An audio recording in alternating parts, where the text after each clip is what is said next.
Hello, everyone. This is Empowering Democracy. I'm your host, Joe Firestone. And our topics for tonight are Monopoly Roundup and Rooftop Solar getting shortchanged. And first thing I want to say about that is why am I focusing on some domestic issues at this point? And the answer is that there's been a bit of a break in what's going on in the Middle East. Of course, not in many respects. Uh, the torture is still going on. The killing of people in Gaza is still going on. Uh, there's also news about the Ukrainian attack.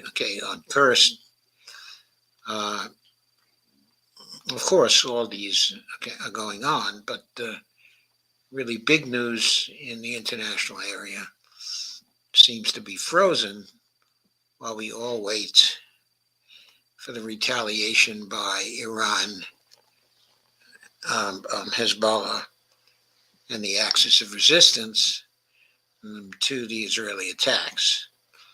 We know a retaliation is being carefully planned, that it will be severe, but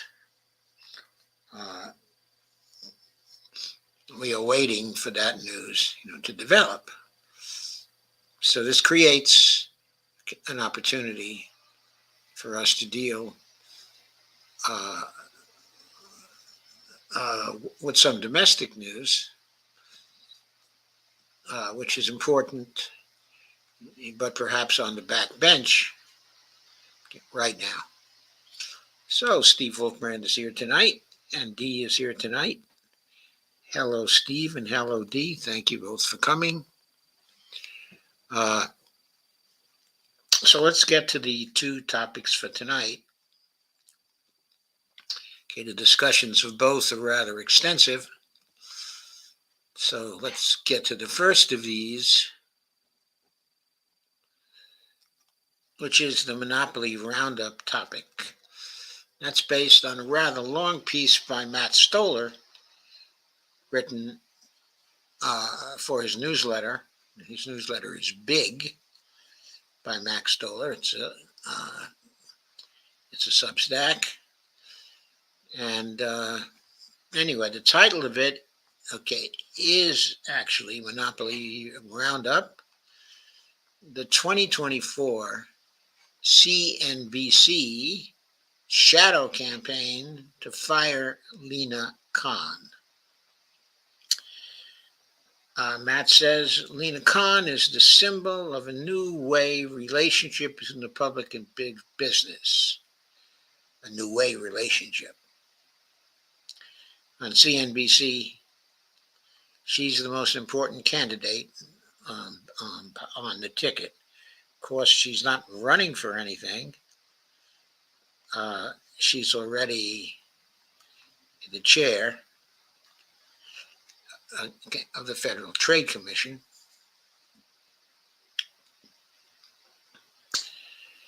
But Matt starts off with, in today's Monopoly Roundup, I'll do a summary of market power news, the good and the bad for paid subscribers. But first, I want to focus on the debates happening every day on CNBC in the business press over whether Kamala Harris should remove Biden antitrust enforcers if she wins. To that end, a few days ago, I published an op-ed in the New York Times on what Kamala Harris thinks about corporate power. She hasn't said much, offering some reasonably vague words on the campaign trail about price gouging, and pledging to come up with a detailed policy platform this coming week. Signs, however, suggest she's going to shift antitrust back towards a framework of deference to the interests of large corporations. The subtext of my piece was that three Democratic billionaires, LinkedIn founder Reid Hoffman, IAC Chair Barry Diller and Starwood's Barry Sternlicht publicly demanded that Harris fire Federal Trade Commission Chair Lena Khan. Hoffman, in particular, was very close with Harris, a longtime fundraiser who was so trusted he offers her VP suggestions. He just raised $14 million at an event he co hosted, along with Google board member John Doerr. My concern, says Matt, wasn't just about Hoffman, who was interviewed by Jake Tapper over his inappropriate commentary. Harris's closest advisor is Uber General Counsel and former Obama Justice official Tony West, who's also, of course, Harris's brother-in-law. I added that to that comment. Multiple unions, politicians, and consumer groups reacted to Hoffman's attack on Khan by standing with her. Vulnerable politicians, such as Nevada Senator Jackie Rosen, are eager to be associated with the enforcer over her opposition to the Kroger Albertsons supermarket merger. Here's a tweet from Senator Jackie Rosen. Hardworking families in Nevada face high costs, which is why I've been pushing at FTC to crack down on corporate mergers that could increase prices at the grocery store and gas pump. I met with Lena Khan, FTC, to discuss why it's so critical to protect consumers and competition. There's a picture, of Rosen meeting with Lena Khan.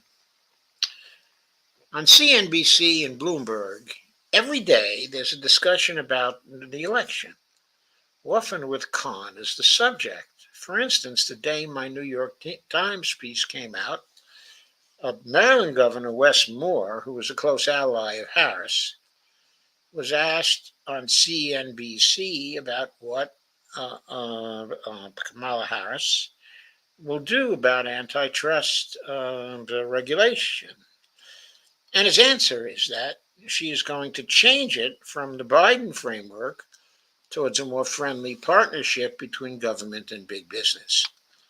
In other words, there's going to be a bit of a return to neoliberalism, evidently, in the Biden, in the Harris successor regime to Biden, or at least that's an indication that that's what will happen. Surprisingly, the next day, investment bank deal-making legend, that is Roger Altman at Evercore, said it is now harder for Harris to get rid of antitrust chief Jonathan Kanter and Lena Khan because, quote, high-profile Silicon Valley types clamoring publicly, unquote, have, quote, fired up the progressives, unquote. Basically, Altman is angry that billionaires were so public because knifing populist types of regulators is supposed to happen behind closed doors. Now he says it'll likely take longer. I am not going to play that particular video. On Bloomberg TV, Larry Summers made the same point as Altman, saying he wishes Lena Khan were fired. Larry Summers is always so evil.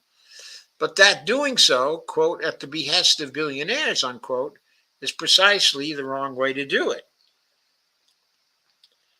And here's a tweet from Bloomberg. Former Secretary at L.H. Summers says that he sees J.D. Vance's endorsement of Lena Khan's antitrust crackdowns, quote, as phony as a $3 bill, unquote. Watch, quote, Wall Street Week, unquote, Fridays at 6 p.m. And there's a picture of Larry Summers, former U.S. Treasury Secretary quote, Wall Street Week contributor. The Will Harris fire Khan is pretty much Andrew Ross Sorkin's political beat.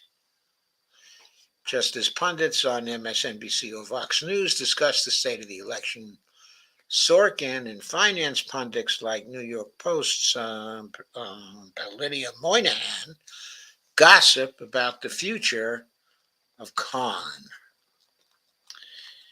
The only one speaking up in defense of Khan is Republican J.D. Vance, who today went on Face the Nation and said she's smart for going at big tech and called for breaking up Google. Khan, in other words, is just a symbol of a different approach to governing big business. Basically, while most activists and politically engaged hobbyists have their electoral discourse over the foibles of the different candidates, big business and populists are having their own shadow campaign paralleling the election. Only this one, which you can see on CNBC, also among union leaders in the business press and among pharmacists, Silicon Valley elites, and small business types, is entirely about whether big business will take back its place as our rightful government. If it does, well, the consolidation wave, algorithmic price fixing, and surveillance is going to ramp up at startling speed. And whichever politician is in the White House is going to be in serious trouble. And now the monopoly roundup for paid subscribers. But first, I have a job announcement. I need someone to help solve a mystery.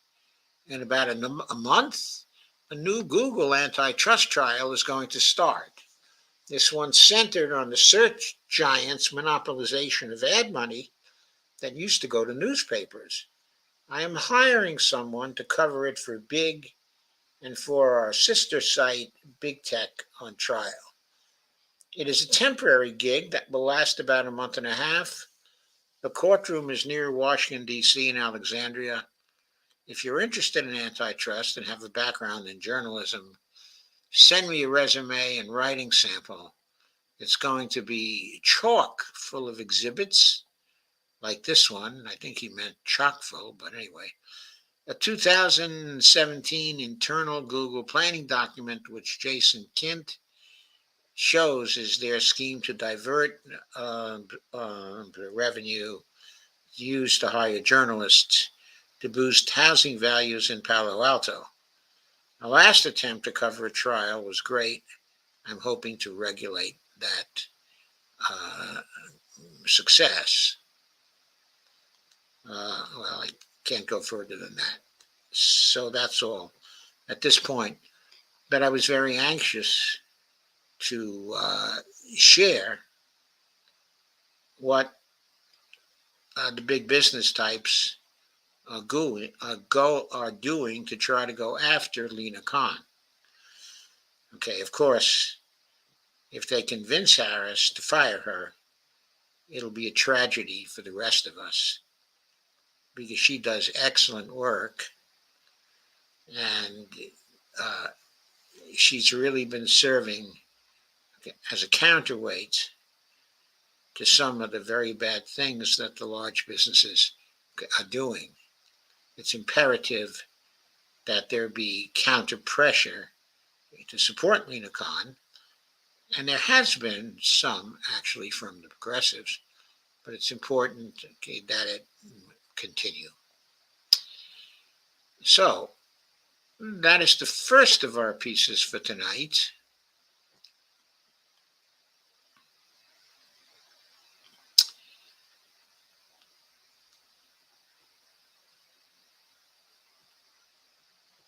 I want to move now to the second piece, which is also quite important. Before I do that, I keep forgetting to share this on Facebook. And I think it somewhat helps attendance when I do share it. So I'm going to do that now.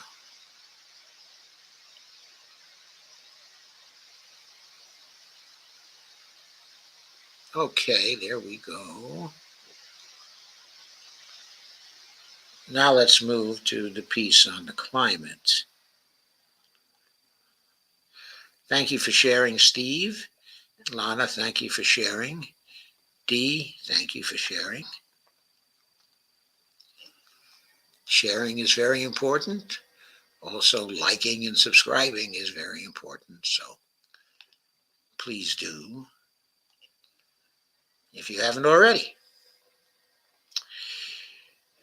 Okay, the next piece is by Joshua Frank. I picked it up at LA Progressives.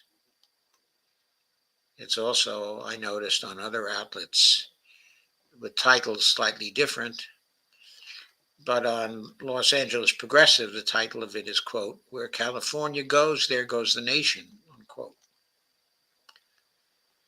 And the subtitle is, "If residential solar has succeeded exceptionally well and is so much possibility, why are we intent on destroying desert ecology with massive industrial scale solar farms?"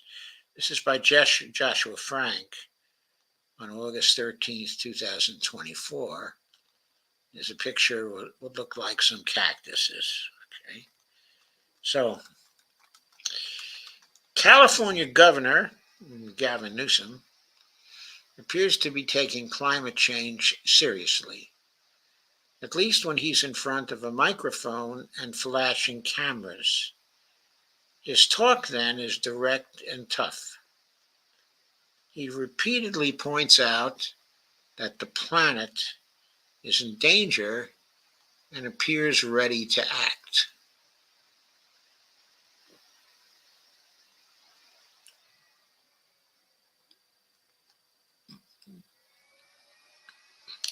He's been called a, quote, "climate change crusader," unquote, and a leader of America's clean energy revolution. Quote again, "California is meeting the moment head on. As the hots get hotter, the dries get drier, the wets get wetter, simultaneously droughts and rain bombs," unquote. Newsom typically asserted in April 2024 during an event at Central Valley Farm, which is powered by solar panels and batteries. Quote, "We have to address these issues with the ferocity that is required of us," unquote.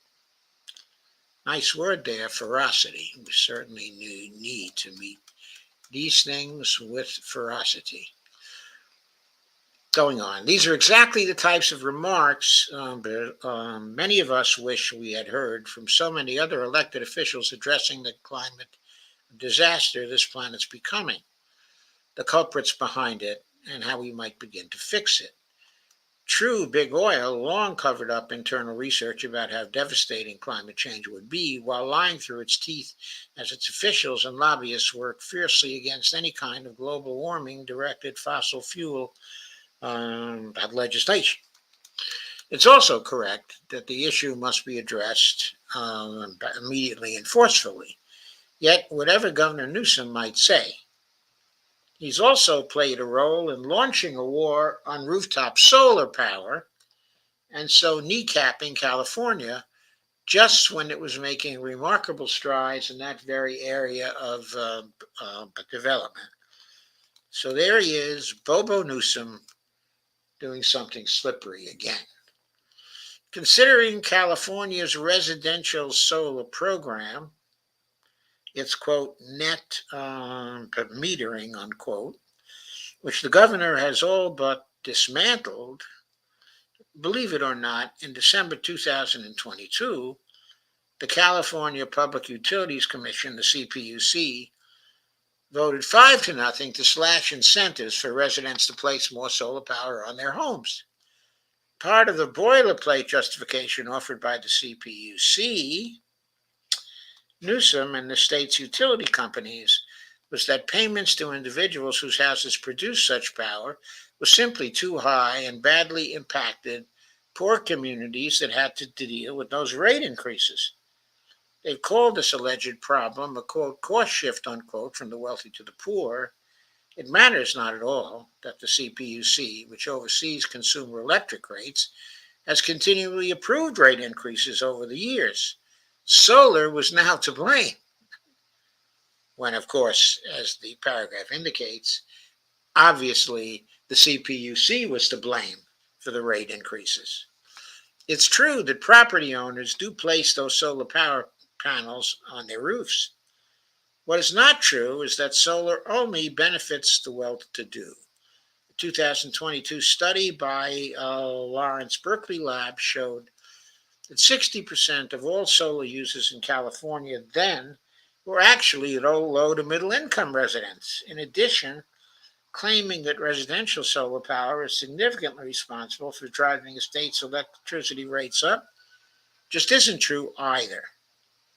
Those rates have largely risen because of the internal desire of California's utility companies to turn a profit. Here's an example of how those rates work and why they've gone up. Pacific Gas and Electric Company, PG&E, whose downed power lines have been responsible for an estimated 30 major wildfires in California over the past 6 overheating years, was forced to pay $13.9 billion in settlement money for the damage done. The company has also been found guilty of 84 felony counts of involuntary manslaughter for deaths in the devastating 2018 Camp Fire in Boone County. In response to those horrific blazes and damages they inflicted, the company claims it must now spend more than $5.9 billion to bury its aging infrastructure to avoid future wildfires in our tinderbox of the world. Watchdog groups suggest that it's those investments that are raising electric bills across the state, not newly installed solar power. In short, large utilities make their money by repairing and expanding the energy grid. But residential solar directly threatens that revenue stream because it doesn't rely on an ever-expanding network of power stations and transmission lines. The electricity that residential solar power produces typically remains at the community level, or better yet, in the home itself, especially if coupled with local battery storage. At this point, I want to call attention to Joshua Frank's book.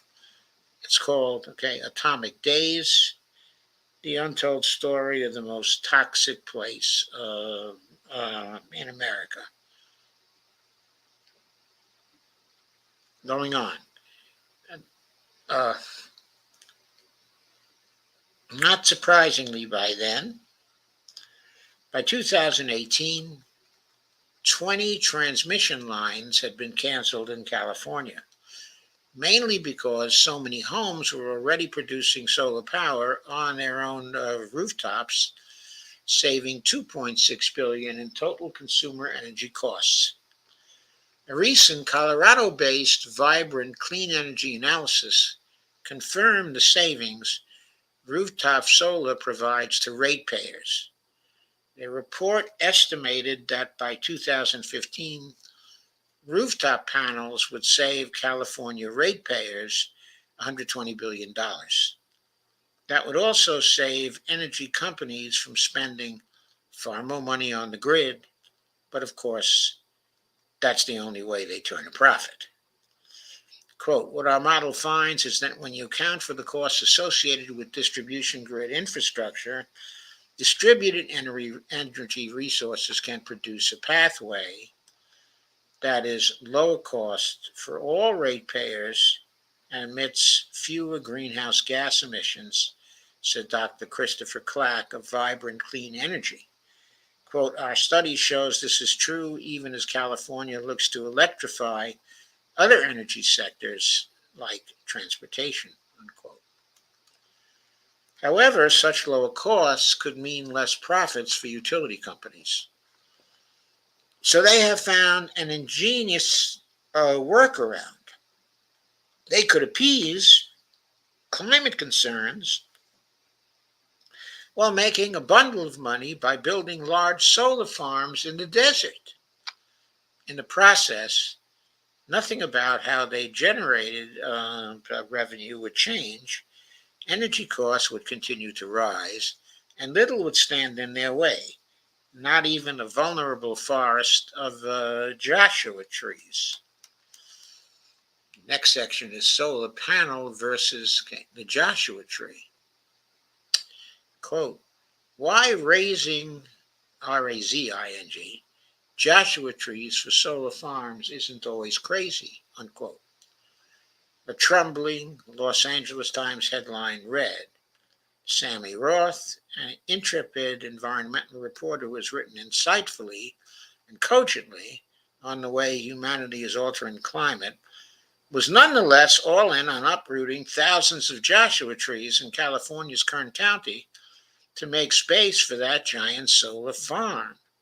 The quote, Aratina Solar Project, unquote, a sprawling 2,300-acre installation in the heart of the Mojave Desert, would transfer electricity to wealthy coastal areas, powering more than 180,000 homes. As Roth reported, there are places to build solar projects besides pristine ecosystems.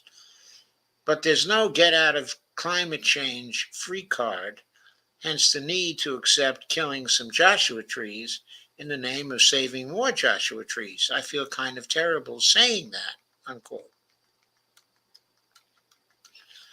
He should feel terrible, says Frank. Roth believes that tearing up Joshua trees already in great jeopardy due to our warming climate, is the price that must be paid to save ourselves from ourselves. But is sacrificing wild spaces, and in this case also threatening the habitat of the desert tortoise, truly worth it?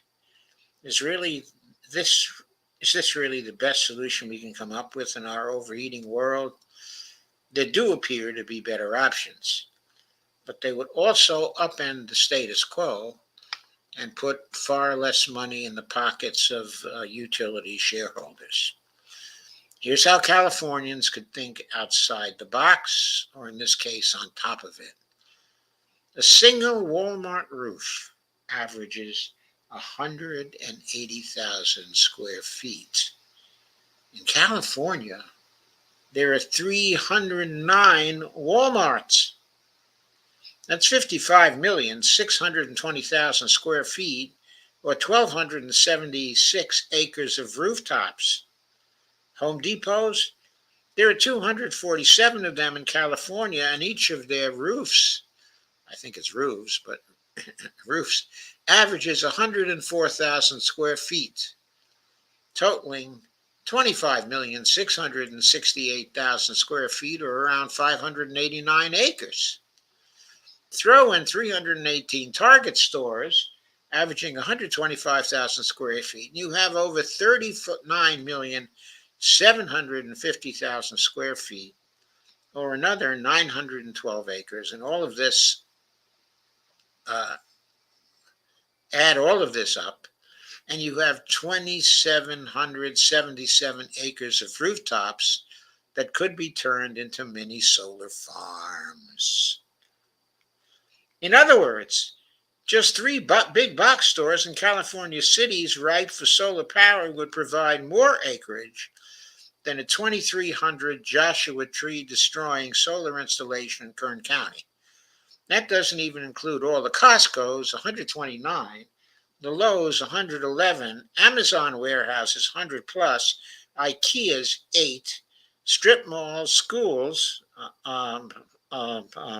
also municipal buildings, parking lots, so much more that would provide far better options. You get the picture.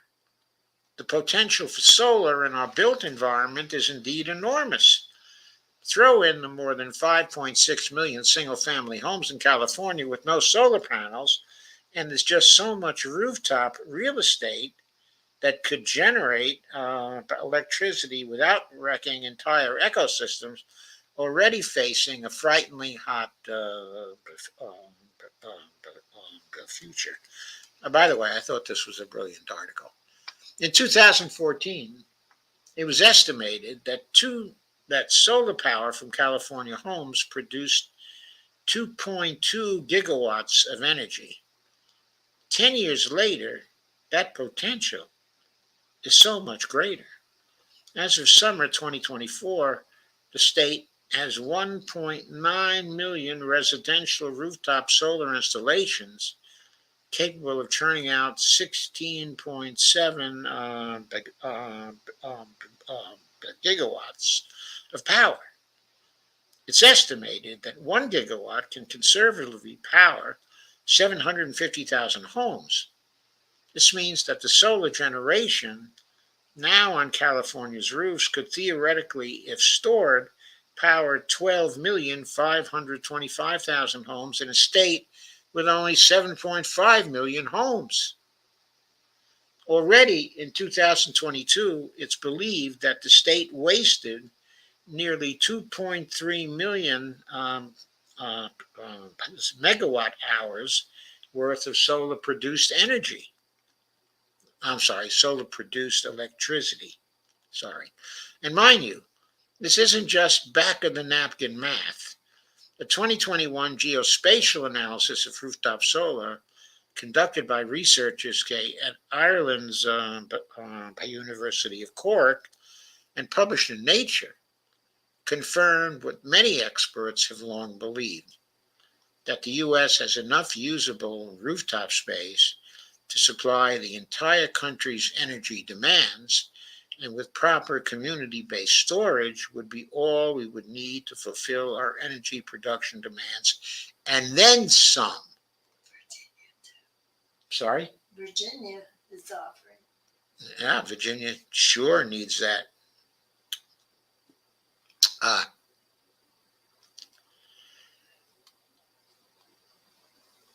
If properly deployed, the U.S. could produce 4.2 petawatt hours per year of rooftop solar electricity, more than the country consumes today. A petawatt hour is a unit of energy equal to 1 trillion kilowatt hours. The report also noted there are enough rooftops worldwide to potentially fully feed the world's energy appetite. If residential solar has succeeded exceptionally well and has so much possibility, why are we so intent on destroying desert ecology with massive industrial scale solar farms? The answer in Gavin Newsom's California has much more to do with politics and corporate avarice than with mitigating climate change. Wouldn't you know it, folks? There it is, politics and corporate avarice, and undoubtedly contributions to the campaigns of many politicians, including good old Gavin Newsom. Profit-driven utilities, despite what Gavin Newsom and the California Public Utilities Commission have claimed, electric rates have increased not because of solar power's massive success, but because of old-school capitalist greed. Quote, rooftop solar has value in avoiding costs that utilities would have to pay to deliver that same kilowatt hour of electric energy, such as investments in transmission lines and other grid infrastructure, unquote, reports the solar advocacy group Solar Rights Alliance. Quote again, rooftop solar also reduces the public health costs of fossil fuel power plants and the cost to ratepayers of utility-caused wildfires and power shutoffs. Rooftop solar also provides quantifiable benefits through local economic development and, guess what? Jobs. It preserves land that would otherwise be used for large-scale solar development. When paired with batteries, rooftop solar helps build community resilience, unquote. Nonetheless, blaming rooftop solar for California's increased electricity rates has been a painfully effective argument. So here's a question to consider. Why doesn't it seem like Newsom is working on behalf of the utilities to limit small-scale rooftop solar? Could it be related to the 10 million Pacific Gas and Electric donated to his campaigns since he first ran for office in San Francisco in the late 1990s? I wonder. Or could it be because key members of his cabinet are tight with PG&E executives? But Dana Williamson, his current chief of staff, was a former director of public affairs at PG&E, Pacific Gas and Electric again. Then consider the potential conflict of interest when the law firm O'Melveny and Myers, which previously worked for PG&E, was tasked by Newsom with drafting wildfire legislation to save the company from bankruptcy. PG&E would in fact end up hammering out a deal with CPUC to pass on the cost of the bailout, a staggering $11 billion to ratepayers, that's consumers, folks, over a 30-year period. It all worked out well for the company. In 2023, PG&E, which served 16 million people, raked in $2.2 billion in profits, nearly a 25% jump from 2022. Quote, the coziness between Gavin Newsom and PG&E is unlike anything we've seen in California politics.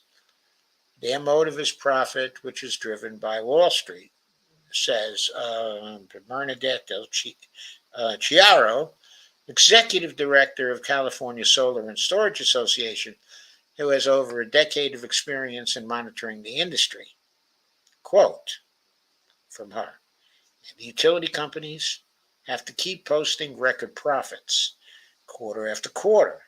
It's a perversity that nobody is really thinking about. It's pretty simple, really.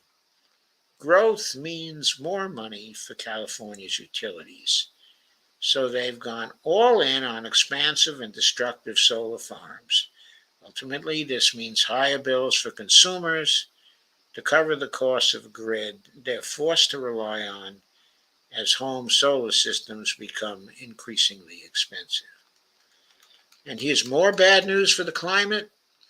Newsom's war on rooftop solar has had another detrimental impact. It's threatened the state's clean energy goals. And the governor hasn't said a word about that. The California Energy Commission estimates that to meet its climate benchmarks, the state must add 20,000 megawatts of rooftop solar electricity by 2030. At this pace, they'll be lucky to install 10,000 megawatts. With such a precipitous decline in home solar installations, the 20,000 megawatts goal will never be reached by that year, even when you include all large-scale solar developments now in the works. Coalition for Community Solar Access estimates that 81% of solar companies in the state fear they'll have to close up shop. Bad news for the solar industry also means bad news not just for California, the nation's leader in solar energy production, but for the climate more generally.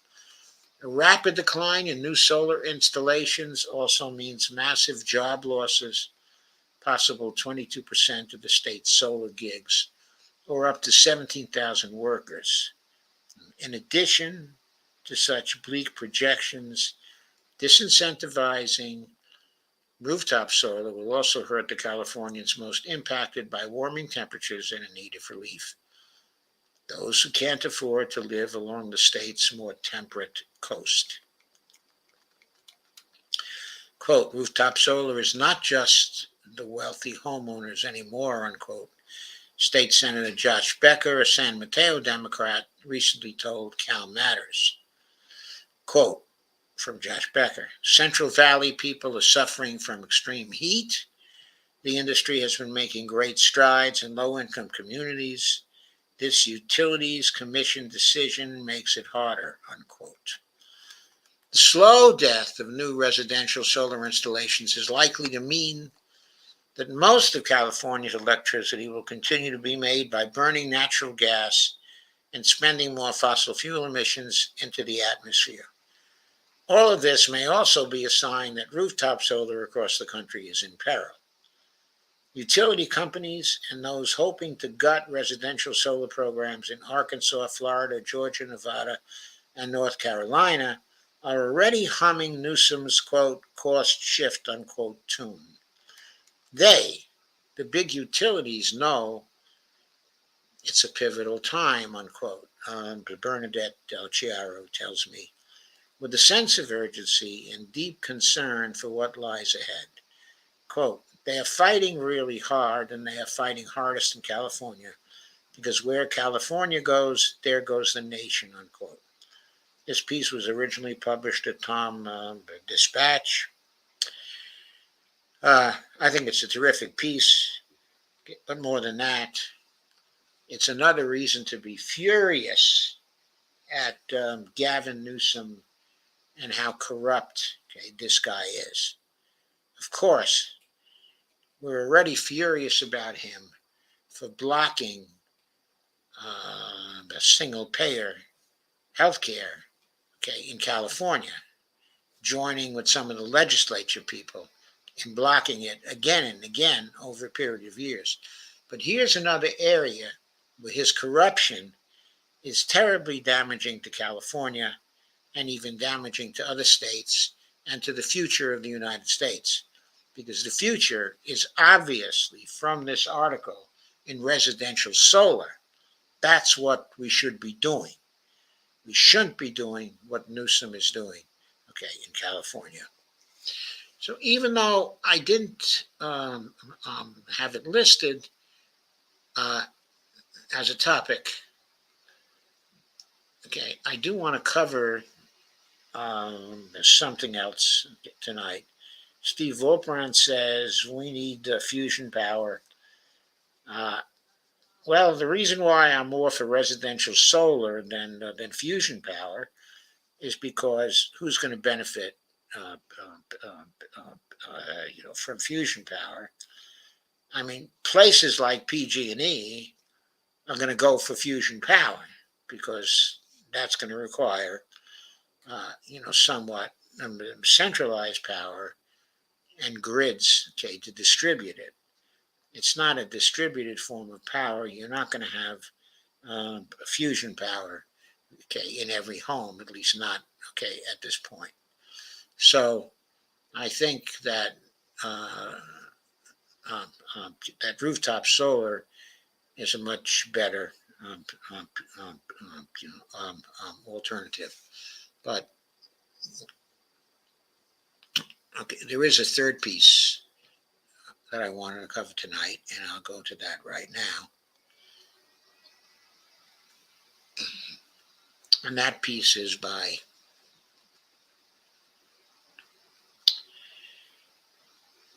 it's by Julia Connolly. Comes from Common Dreams, and the headline is, and there's a picture of Harris, by the way, Kamala Harris.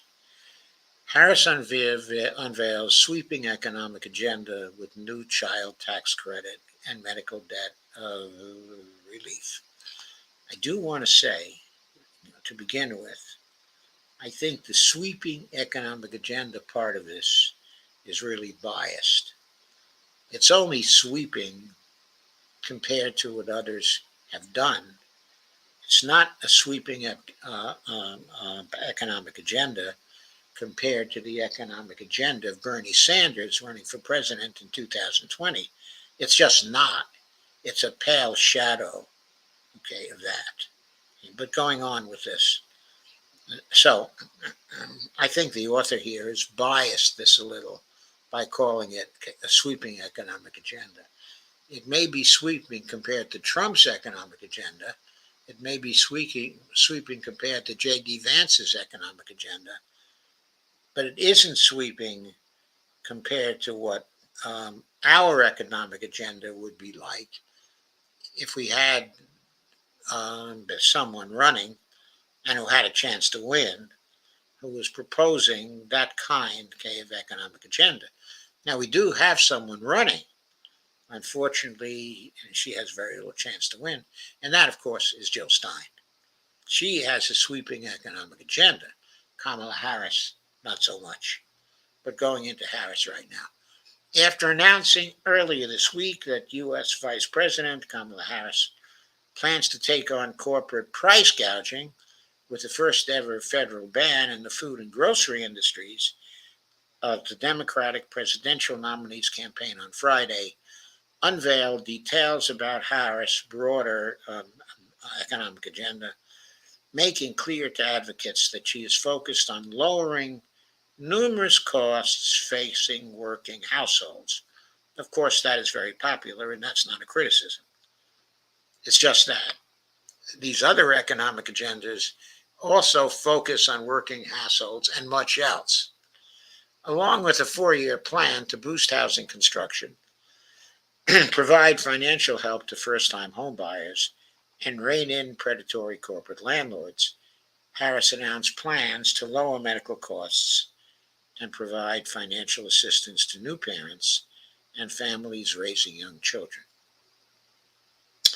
The proposals, which Harris is expected to officially announce at a campaign event in Raleigh, North Carolina on Friday, send the message that, quote, the days of, quote again, what's good for free enterprise, good for America, unquote, are over, unquote. Felicia Wong, president of the progressive think tank Roosevelt Forward, told the Washington Post, quote, Harris has made a set of policy choices over the last several weeks that make it clear that the Democratic Party is committed to a pro-working family agenda, unquote, Wong said. Well, I don't really know about that, but I'll run that down and see if it's really so pro-working. I have good reasons for doubting that, but let's go ahead.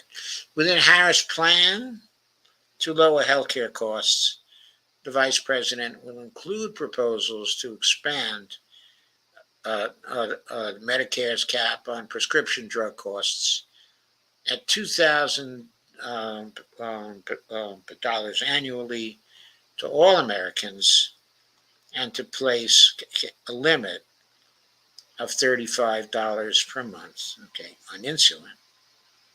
Of course, in Medicare for All, prescription drug costs would be zero, okay, no limit of $2,000. Both policies are provisions of the Inflation Reduction Act and currently apply only to Medicare recipients. As the Post reported, allowing all Americans to benefit from the price limits, quote, could face resistance from the pharmaceutical industry and Republicans, unquote. Do tell, who have fought to block the Medicare drug price negotiations that also included in the IRA, the Inflation Reduction Act. Harris said she would work to expedite those negotiations, the first round of which yielded lower costs for 10 widely used medications that were announced by the Biden administration on Thursday. Vice President would also work closely with states to cancel medical debt for millions of people and to help them avoid accumulating such debt in the future, because no one should go bankrupt just because they had the misfortune of becoming sick or hurt, unquote, said the Harris campaign. Quote, this plan builds on Vice President Harris' leadership in removing medical debt from all Americans' credit reports and helping secure American Rescue Plan funds to cancel $7 billion of medical debt for up to 3 million Americans. The final plank of the economic plan, announced on Friday, was focused on, quote, cutting taxes for the middle class, unquote. The campaign said, with the vice president pledging to restore and expand child tax credits. Republican presidential nominee Donald Trump's campaign has been focusing on the issue in recent weeks, As vice presidential candidate, Senator J.D. Vance, uh, uh, um, um, Republican Ohio, has come under fire for his criticism of people who don't have children and for his absence from a Senate vote on expanding the existing child tax credit, which nearly the entire GOP Senate caucus voted against. The Harris campaign said the vice president would restore the expanded child tax credit that provided a credit up to $3,600 per child for middle and lower income families. The program was passed as part of the American Rescue Plan in 2021, but expired at the end of that year due to opposition from the Republican Party and conservative Senator Joe Manchin, but then a Democrat. I have to mention, okay, at this point, it expired at the end of that year due to the fact that when the Democrats first passed it in 2021, they did not make the program permanent then. And it was suspected at that time that they did not do that because they wanted to use that, okay, as an election issue. They wanted to try to force the Republicans to vote for making it permanent, okay, in the fall of 2021. That maneuver didn't work. Whereas if they had passed it as a permanent reform right at the beginning of 2021, when Biden was at the height of his popularity, then everybody would still have it. So it was a political mistake by the Democrats that was a factor in its expiration at the end of the year, because you could pretty much calculate that there was going to be opposition from the Republican Party and Joe Manchin. Joe Manchin should have been crunched at the beginning of the year into voting for making that permanent. Harris would also push for a further, quote, historic expansion of the child tax credit. That's certainly good, providing up to $6,000 in total tax relief for middle income and low income families for the first year of their child's life, when a family's expenses are highest, with cribs, diapers, car seats, and more. And many parents are still forced to forgo income as they take time off from their jobs, unquote. Diane Yentl, president, that's in context, that's really a funny name, but president and CEO of the National Low Income Housing Coalition, said the proposal would also work hand in hand with Harris' housing plan to, quote, positively impact families' ability to pay rent. Yes, it could work hand in hand with that plan and also with the plan to forgive student debt as well. If you put all these plans together, they would significantly improve the state of low to middle income people in this country. Anyway, Diane Yentl tweeted, actually, she quote tweeted a tweet, from Yamiche Alcindor, okay, who is an MSNBC commentator. VP Harris is proposing a new plan that would expand the child tax credit to $6,000 for middle income and low income families with newborn children during the first year of life. She is also proposing up to $36,600 per child tax credit for middle class families, okay, with children. So, okay, the $3,600 per child tax credit for those who don't have the newborn children, and $6,000 for middle income and low income families with newborn children. Why not $6,000 for everybody? Why not? Well, because there's evidently some concern about the rising debt in the Harris administration. Little hints that they're worried about doing something about the debt. You know what I think of that. Anyway, the Diane Yentl tweet was this will positively impact families' ability to pay rent. During pandemic, an additional $100 a month in tax credit benefits was found to reduce back rent owed by 13%, just an additional $100 a month by 13% and reduced the likelihood of needing to move due to housing costs also by 13%. Wow. Vance earlier this year called for boosting the child tax credit, currently $2,000 per year, to $5,000.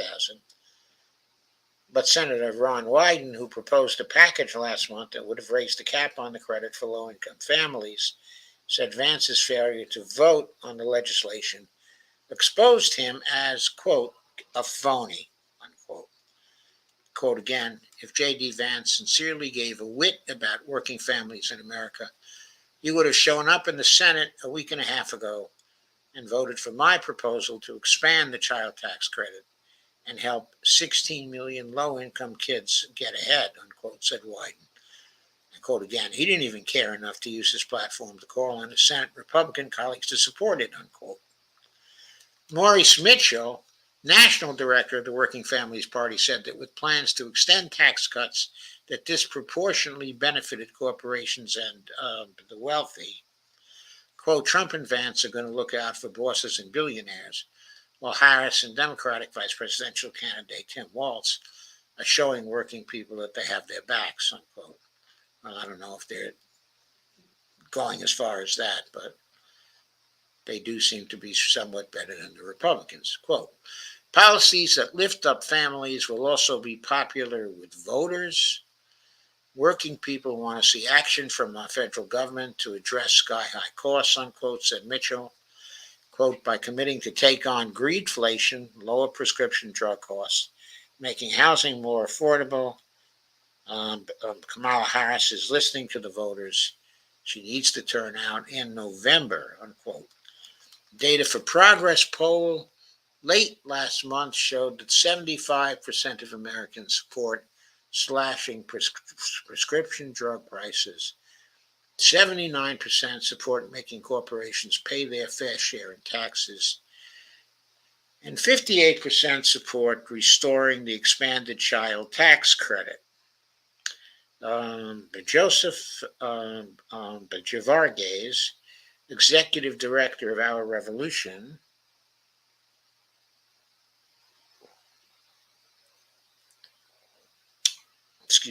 called Harris' economic agenda, quote, a welcome step in the right direction, particularly with its focus on tackling corporate price gouging, reining in predatory corporate landlords, reducing prescription drug prices, and providing relief to working families burdened by medical debt.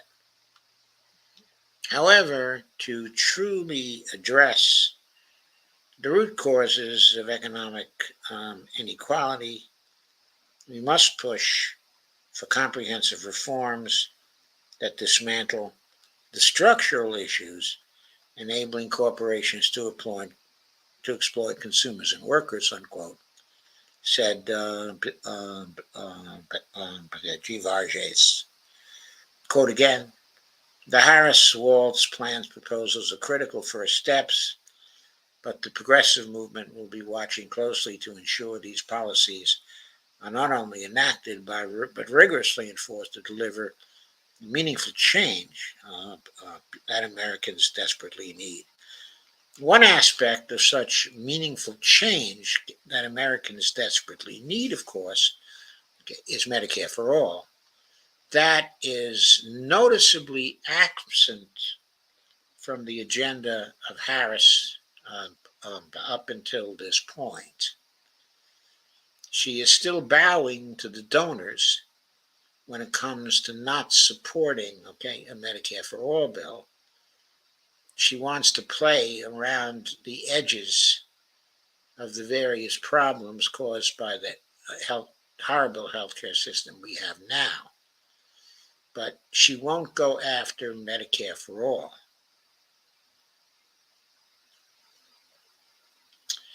She needs to do that.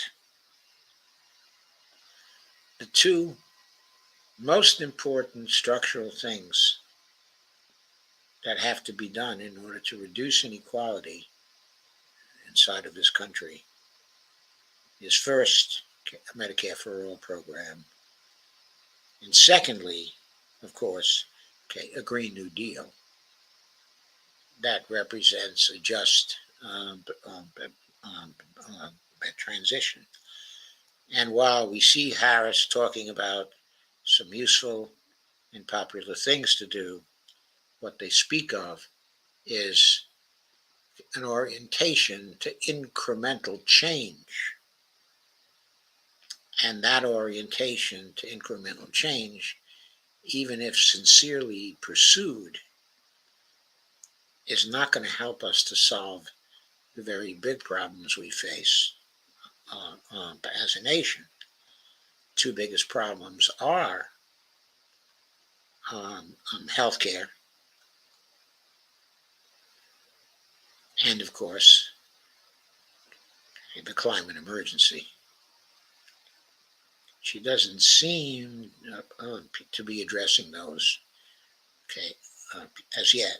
She seems to be content to establish herself as a person more concerned with people than Trump and Vance. So she's relying rather totally on the two-party system and the horrible choice of Trump, to try to come out ahead.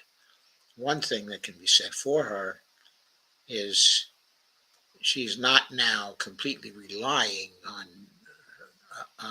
fear of Trump and the fear of dictatorship to power her campaign.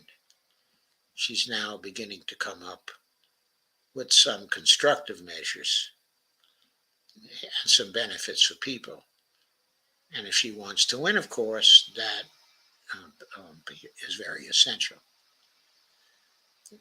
But I have to say, if you compare her platform and the things she wants to do thus far with the things that Jill Stein wants to do, there is no comparison. Of course, there's also no comparison in terms of the money that the two candidates are going to be operating with. Jill Stein's campaign is in penury, and they can't get their message out to most people, and they won't be able to do that. And that has to be noted. Some of you may know, well, there is a third party candidate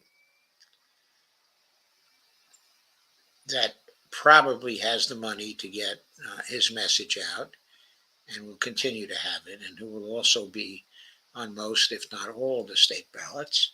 And that, of course, is Bobby Kennedy. But Bobby Kennedy has proved to be pathetic in terms of many of the policy positions that he has taken. Certainly in the foreign policy area, about the wars in Western Asia.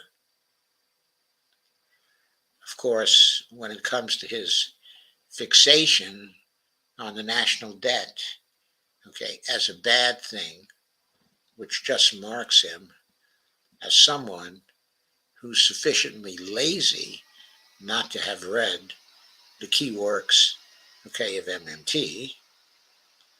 And then, of course, also, when it comes to the climate emergency, he doesn't seem to believe in that. He's very good on the environment, very strong on the environment, but he seems to doubt, the reality of the climate emergency for no good reason, and that I can tell. And so he really falls short when one wonders whether he would be an improvement over Harris Waltz.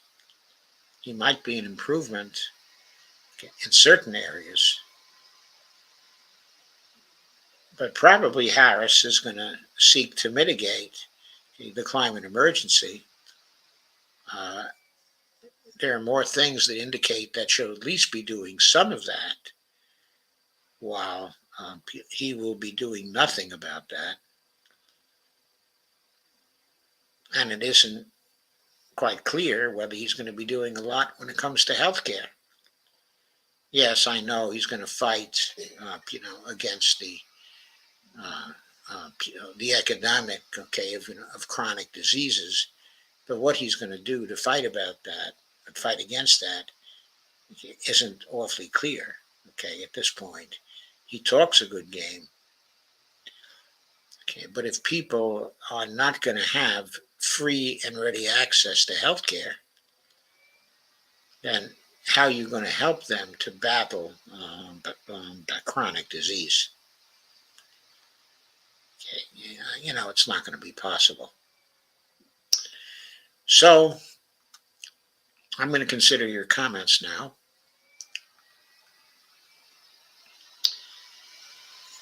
And see what you have to say. Oh.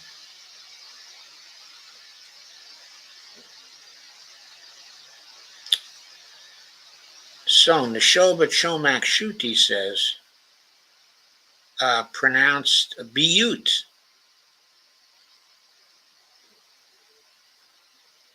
Butte. Thank you, Neshoba Chomak Shuti, for your correction. Evelyn says, just can't win, can you, when profit over people rules the day? And also to speak to that, there have been some articles that are appearing focusing on the personnel aspect of the Harris administration, if she wins. Now, it seems to me likely that she's going to retain Jonathan Cantor, and Lena Khan, that she will not bow to the funders in firing them, at least at first, because they're being much too successful and their popularity is overwhelming, for what they've been doing. But at the same time, when you look at her advisors, her brother-in-law, Tony West, and Brian Deese, who was a mainstream, of Democratic administrations, as head of, the National Economics Council. Where is Brian Deese from? I mean, he's from BlackRock. He's a major advisor to her. And you have to ask, what's that going to mean for foreign policy? Because one of the major objectives of BlackRock, of course, is to reconstruct the area of Ukraine once that war is over. They want to go in and profit from that black soil. And of course, the missing link, the way in which profit over people rules the day, is through personnel. There's the old saying, personnel, is policy. And we're immediately seeing that we have to worry about the personnel that are going to be, inside of the Harris administration. Evelina says, don't expect California government to be anything but a nuisance when it comes to more intelligent options for renewable energy or homelessness. Well, thank you, Evelina. I don't expect it. But I want to point out that he needs to be defeated next time he runs. Neshoba Chomak Shuti says, PG&E funds both parties in California. I have a Republican, House Republican who got $1 million. And the district next to me has a Democrat, and they got $1 million. Steve Wolfbrand said we need fusion power. Evelina says, good article, corrupt Gavin Newsom, sure. Neshoba Chomak Schutte then has a string of comments. Republican House Representative. Second is Kamala Harris called for reducing the deficit. She can't deliver on child tax cuts, 3 million housing projects, 25K housing grants. She's the greater evil.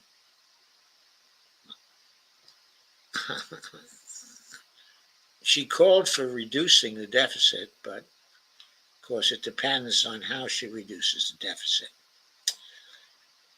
But I do agree that the idea of reducing the deficit is disturbing because the deficit doesn't have to be reduced. It has to be increased. It is not large enough right now. Neshoba Chomak Schutte says this is going to create a federally funded housing boom and bust. It fast tracks people into mortgages with an up to 25K federal grant down that they otherwise could not meet the income requirements for. It may. It depends on how it's administered, okay, and it depends upon, of course, how the banks work with it. But that is a danger. That is definitely, okay, a danger. He says the housing policy is creating fraud, putting people into mortgages they otherwise would not be given. It's a federally guaranteed fraud.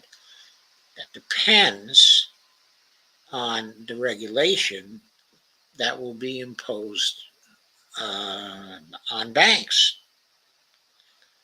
It can be very helpful to people, okay, to get them into housing,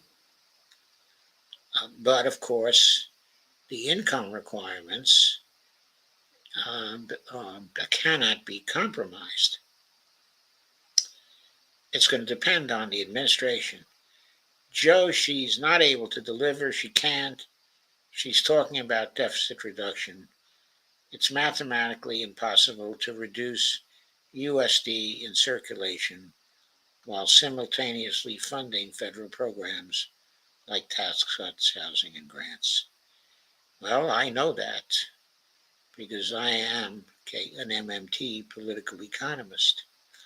I am never for reducing the deficit.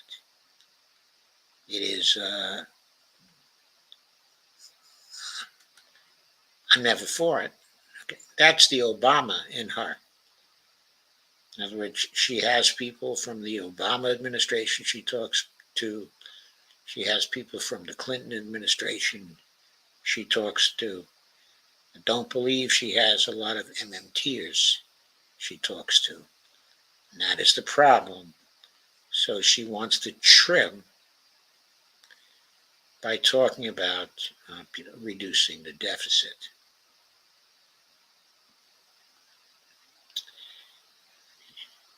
Reducing the deficit is going to induce recession depending on how it's carried out. Or if we already get into recession, it's going to produce a very lengthy a very lengthy recovery, which is what it produced uh, right after the recession of 2008 and 2009. There was the stimulus bill. Right after the stimulus bill, the federal government under Obama moved to reducing the deficit. That's why it took 7 years to end the recession. Yes, Neshoba Chomak Schutte, I do agree with you. There are contradictions in what she proposes. There are also contradictions between what she proposes and her personnel policies and the people she seems ready to appoint. We have to be clear about that. We have to understand it. So, I don't see any more comments. So I think that's going to be all for tonight. Thank you all for coming. And thank you for your comments, particularly Neshoba Chomak Schutte. who made a number of very, very good comments. I look forward to seeing you all again. I'll be back on Tuesday. That will most probably be an international relations show. I already have some things I'd like to talk about, okay, on Tuesday. Next week, my schedule will again be Tuesday, Thursday, okay, and Saturday. I've had to cut down on my schedule because I have to take care of some side businesses now because things are getting a little thin on the economic side, and I have to fix that up. So thank you very much for tonight. Hopefully I'll see you all again on Tuesday. Have a very nice weekend.